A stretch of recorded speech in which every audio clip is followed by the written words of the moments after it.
Well, moving on now, Saturday, October the 11th marks International Day of the Girl Child, aimed, of course, at celebrating girls' voices, actions, and leadership worldwide. This year's theme is The Girl I Am, the Change I Lead, Girls on the Front Lines of Crisis. It highlights then the contributions that girls have made to confronting some of the world's biggest crises, including armed conflicts. So for the occasion, I have the pleasure of welcoming both Oyella and Agnès on set. They are activists from South Sudan. Thank you so much to both of you for joining us today on France 24. Are you able to speak to the way that the war in South Sudan has impacted women and girls in particular?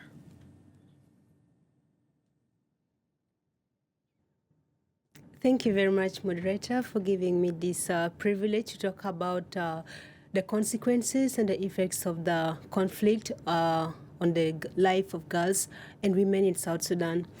The conflict has really affected the girls in many different ways, as the conflict has left many girls to drop out of school.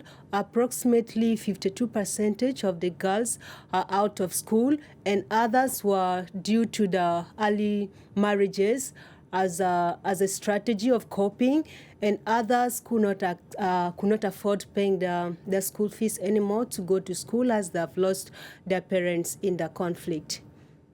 And Agnès, what about you? Or is there anything, any other major impacts that you've seen on women and girls in this years-long conflict?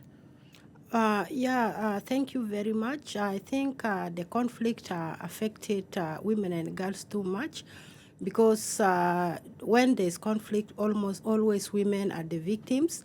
So some women became the victims of sexual harassment for gender-based violence, and even it affected some girls to become victims of rape. And also education for girls has become a problem. They cannot go to school. It's not only for girls, but also for boys. It affects the education and their life. You both have worked to defend the rights of women and girls in South Sudan, of course, specifically. I'll start with you, Oyella. What have some of the main priorities of your work been?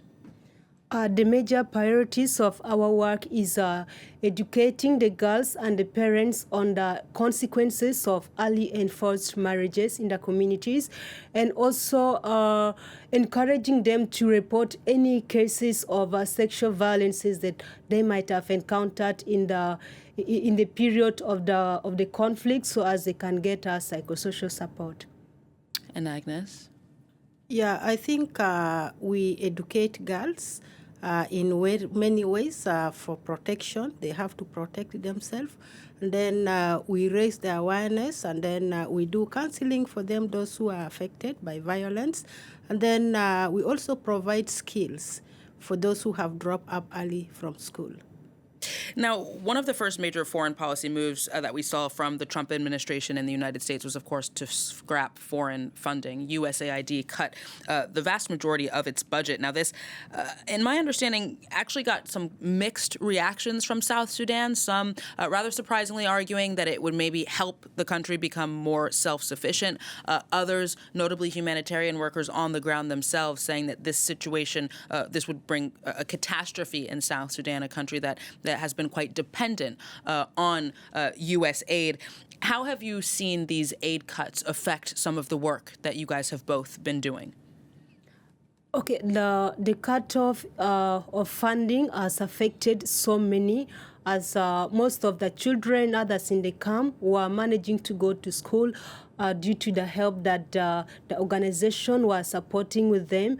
And I'm sure if francs, Plan International francs would also be supported, that would also be good for them to continue providing scholastic materials in school, because that was supporting many children to go to school. But then the cutoff of funding in that areas has left a very big gap, and it has left very many children to lack access of going to school, because it's hard to get scholastic materials themselves.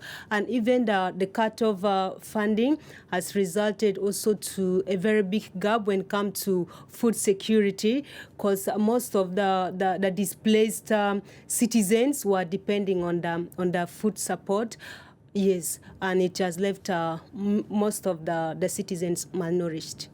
As a final question for you, and I'll start with you this time, Agnès, as we look towards the International Day of the Girl tomorrow, Saturday, October 11th, how would you like to see the international community address the impact that this conflict has had on women and girls in South Sudan specifically?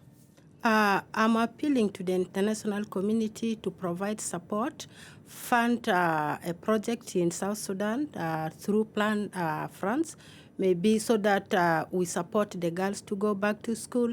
And then also those who have dropped out from school, we support them through different skills training, and then they can stand by themselves. So our main call is funding from Plan. Oyella, anything to add in terms of expectations for how the international community can better help women and girls in South Sudan?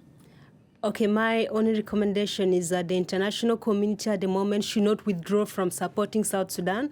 South Sudan really needs their help, and the future of the girls lies in their hands, so the withdrawal creates a very big gap in the girls achieving their dreams. Oyella and Agnès, thank you so very much, both of you, South Sudanese activists, defenders of the rights of women and girls. Thank you so much for coming on France 24 today. Thank you. Well, that sums up this edition. Thank you very much for joining us here on France 24. Stay tuned. There's more news coming in under 3 minutes here on Around the World.